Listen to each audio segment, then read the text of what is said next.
প্রথম দিনের অনুশীলনে চনমনে মেজাজে অভিষেক সিং। পূর্ব পরিকল্পনা অনুযায়ী গত বৃহস্পতিবার থেকে অনুশীলন শুরু করেছে মোহনবাগান সুপার জায়েন্ট। সেই মতো বেশ কিছুদিন আগে শহরে এসে গিয়েছিলেন দলের অধিকাংশ ভারতীয় ফুটবলার। এমনকি দিন কয়েক আগেই এসে গিয়েছিলেন মণিপুরের এই ফুটবলার।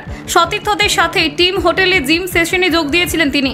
তারপর বৃহস্পতিবার সকালে নিজেদের সোশ্যাল সাইট থেকে এই ভারতীয় ডিফেন্ডারে যোগদানের কথা ঘোষণা করে দেয় মোহনবাগান ব্রিগেড। সেই অনুযায়ী আগামী 4টি মরশুমের দীর্ঘমেয়াদী চুক্তিতে বাগান শিবিরের হয়ে খেলবেন তিনি।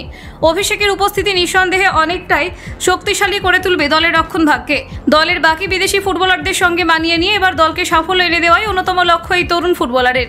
উল্লেখ্য, নতুন মরশুম শুরুর আগে পাঞ্জাব এফসিতে খেলা এই ফুটবলারকে দলে টানতে আগ্রহ প্রকাশ করেছিল আইএসএল এর একাধিক ফুটবল ক্লাব। তবে শেষ পর্যন্ত সবুজ মেরুনকেই বেছে নিয়েছেন অভিষেক সিং টেকচাম।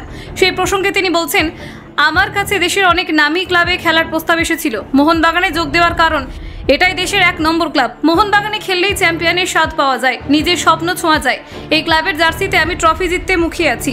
এছাড়াও তিনি আরও বলেছিলেন, পাঞ্জাব এফসির হয়ে আগেই আই লিগ জিতেছি, কিন্তু দেশের সেরা প্রতিযোগিতা অর্থাৎ আইএসএল লিগ বা শিল্ড কখনো জেতা হয়নি। তবে আমি মনে করি মোহনবাগান জার্সিতেই সেই স্বপ্ন পূরণ করতে পারবো। অর্থাৎ তিনি যে ট্রফি জিততে সবুজ মেরুনে যোগ দিয়েছেন সেটা এক কথায় স্পষ্ট হয়ে গিয়েছে, যার প্রতিচ্ছবি দেখা যায় প্রথম দিনের অনুশীলনে। এদিন দলের বাকি ফুটবলারদের সঙ্গে ফুরফুরে মেজাজে দেখা গেল দেশের এই তরুণ প্রতিভাকে। আসন্ন ডুরান্ড কাপে নিজের সেরাটা দেওয়াই এখন প্রধান লক্ষ্য এই ডিফেন্ডারের। এছাড়াও এদিন দলের অনুশীলনে যোগ দিয়েছিলেন বাস্তব রায়।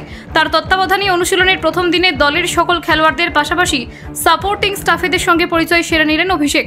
পাশাপাশি ফিজিক্যাল ট্রেনিংয়ের দিকেই মূলত জোর দিতে দেখা যায় উপস্থিত সকল ফুটবলারদের। কলকাতা 24/7.in।